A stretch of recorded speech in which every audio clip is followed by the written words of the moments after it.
semuanya, pernahkah kalian bertanya-tanya, kenapa suatu penyakit bisa muncul dan menyebar di masyarakat? Mengapa ada orang yang mudah sekali sakit, sedangkan yang lain tidak? Jawabannya ternyata melibatkan banyak faktor yang saling berkaitan. Dalam ilmu epidemiologi, para ahli mempelajari hal ini melalui model-model pendekatan yang membantu menjelaskan bagaimana penyakit bisa timbul, menyebar, dan menetap dalam suatu populasi. Ada 3 model utama yang sering digunakan: segitiga epidemiologi, model roda, dan jaring-jaring sebab akibat. Memahami ketiga model ini sangat penting, bukan hanya untuk tenaga kesehatan, tetapi juga untuk kita semua, agar bisa mengambil langkah pencegahan yang tepat. Faktor penyebab penyakit. Penyakit tidak muncul begitu saja. Ada 3 faktor utama yang terlibat. Agen, yaitu penyebab langsung penyakit. Agen bisa berupa biologis, bakteri, virus, jamur, parasit; kimia, racun, pestisida, logam berat; fisika, radiasi, panas ekstrem, kebisingan; host atau inang, yaitu manusia atau makhluk hidup yang menjadi tempat berkembangnya agen. Kerentanan host dipengaruhi oleh usia, jenis kelamin, status gizi, kekebalan tubuh, kebiasaan hidup, hingga riwayat kesehatan. Lingkungan. Semua kondisi di sekitar host yang memengaruhi penyebaran penyakit. Bisa meliputi faktor fisik iklim, sanitasi, air bersih, biologis vektor, hewan pembawa penyakit, dan sosial pendidikan, ekonomi, budaya. Ketiga faktor ini saling berinteraksi. Kadang satu faktor saja tidak cukup menyebabkan penyakit, tetapi bila semua mendukung, risiko akan meningkat. Nah, untuk memvisualisasikan hubungan ini, digunakanlah model epidemiologi. Pertama, segitiga epidemiologi.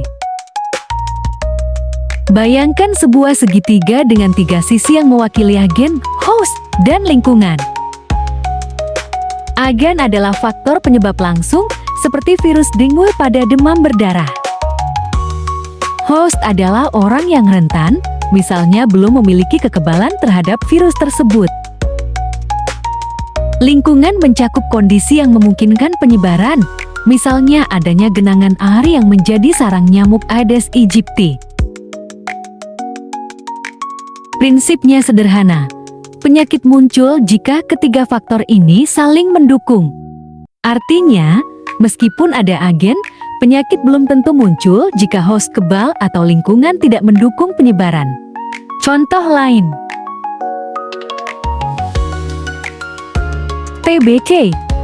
Agennya bakteri Mycobacterium tuberculosis, hostnya orang dengan daya tahan tubuh lemah, lingkungannya rumah padat penduduk dengan ventilasi buruk. Keracunan makanan, agennya bakteri Salmonella, hostnya orang yang mengonsumsi makanan tersebut, lingkungannya dapur dengan sanitasi buruk. Kedua model roda wheel. Kalau di segitiga, ketiga komponen terlihat terpisah, di model roda, lingkungan menjadi fokus utama.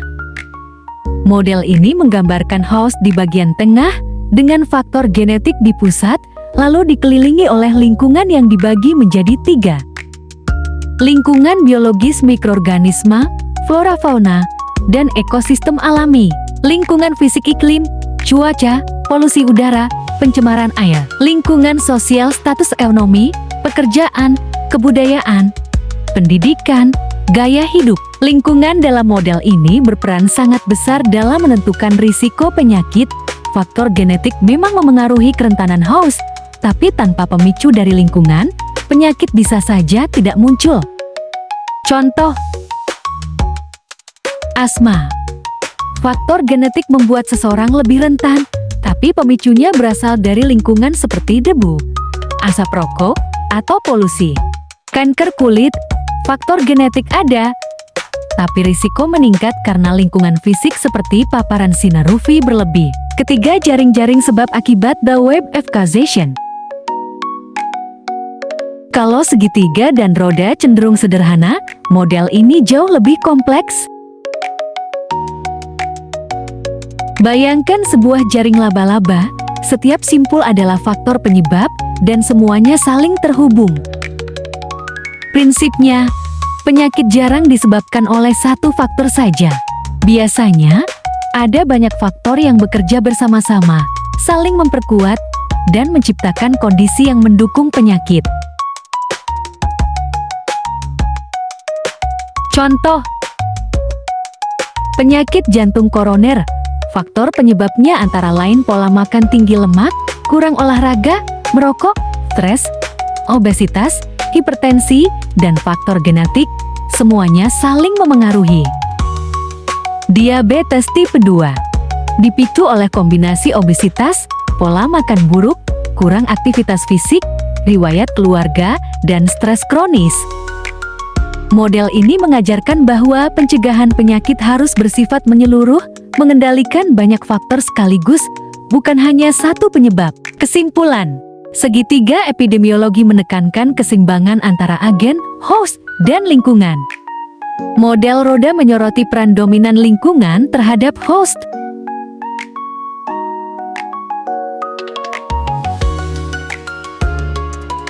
Memahami model-model ini membantu kita dalam mencegah, mengendalikan, dan memutus mata rantai penyakit.